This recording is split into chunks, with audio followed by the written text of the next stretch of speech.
1st of December 2018, the Staples Center, Los Angeles. You're beat. I'm going to take you to school, you big dosser. As we were brought together before the first bell, and throughout the first round, I was taunting the WBC heavyweight champion, Deontay Wilder. But in the opening moments of the fight, I did find out why Wilder calls himself Bomb Squad. He landed a jab, and I thought, whoa. I could feel the knuckle right through my hand as I blocked it. Before the fight, my trainer, Ben Davison, had been concerned about the way in which Wilder often hits guys with punches behind the head, which can have a devastating effect on the brain.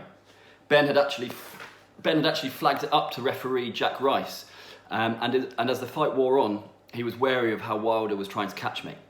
In the 9th round, Ben's fear became a reality. Wilder tagged me behind the ear, and down I went.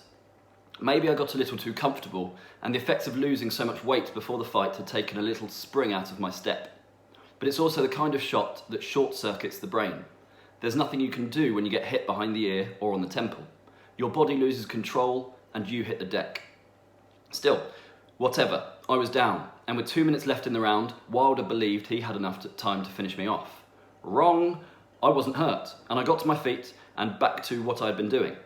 And that was boxing the head off Wilder.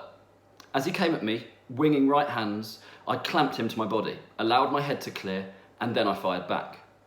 Soon, I was snapping his head back with my jab, a shot I had honed as a weapon back in my earliest days as an amateur. Wilder didn't know what to do with me.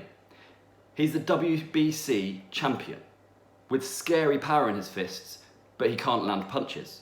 He can't get control of me the way he did with the rest of his 39 opponents, all dispatched by knockout. I finished the round strongly. Slam, bam, in his face with solid shots. How frustrating must that have been for him? He was used to having opponents on the hook and then taking them out. While I was showing a surprised Wilder that I was going nowhere, little did I know that Ben was having a furious row with the local officials, who were trying to keep him from getting to his feet to see if I was all right. The rule in LA is that the corner must remain seated, but when the heavyweight championship of the world is on the line, that's easier said than done. Ben desperately wanted to know what kind of shape I was in, but with under a minute to go, I was in my groove, firing home my jab, and Wilder was now the one looking tired, unable to sustain any attacks as I taunted him by putting my hands behind my back and sticking my tongue out at him. At the start of the 10th round, I was on my toes and rapped Wilder's chin with a quick 1-2. He had put so much into trying to stop me in the 9th, he was tiring, and I was taking the fight to him. He was now content to sit back and try and land one big final right hand. That allowed me to easily outwork him. There was no way I was going to fall into that trap. With just under a minute to go, I sent a right hand of my own thudding into his face, and I smartly moved out of range. That drew a big ooh from the crowd. Then I showed my defensive skills as I slipped about 5 blows just before the sound of the bell. He hadn't landed a decent punch the whole 3 minutes, and as the bell sounded, we were in a clinch. I gave him a few more verbals and stuck my tongue out at him again. He trudged back to his corner, and I went back to mine, with a new spring in my step, and screamed at the crowd, "Come on!" Then I shouted at Ben, "I'm the Gypsy King, I will be victorious."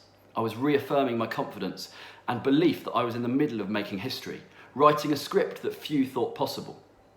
At ringside, the BT Sport commentator John Rawling was saying it was a performance to make the hairs on the back of your neck stand up. Ben told me that I had to give more than I had ever given in my life, that I had to keep my composure and go out and steal the last 2 rounds. Don't take any silly chances. But I had to do enough to take my chances when they came. I did exactly that, and a bit more. In the 11th round, at the end of which I pumped out my fist to the fans and the world to proclaim that I was on the cusp of the greatest comeback in boxing history. Just 96 seconds later, the dream died. I was gone. Wilder detonated a right hand and then landed a free left hook as I was going down. I hit the canvas with an almighty crash. This had to be the end, thought Wilder and everybody else in the arena, and the millions around the world watching on TV.